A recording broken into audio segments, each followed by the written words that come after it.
এই হচ্ছে কি ব্যাপার, যে মানুষ এক সেকেন্ডও ঘরে উপস্থিত থাকতে পারে না, সে আজকে ফুল কেলিয়ে পড়ে আছে। 3 ঘন্টা 3.5 ঘন্টা বেডে শুয়ে আছি। সেই 2টো থেকে শুরু হয়েছে, এখন 5টা বাজে, 5টায় যাবো।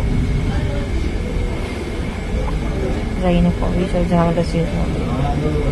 আজকে আমার সেকেন্ড ডে হচ্ছে ডায়াবেটিসের। মনটা খুব খারাপ।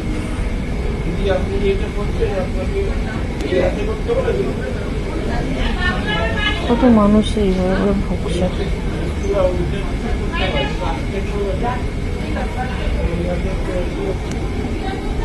আমি এইসব থেকে ঝামেলা পাবো, ভগবান জানে মুক্তি পাবো।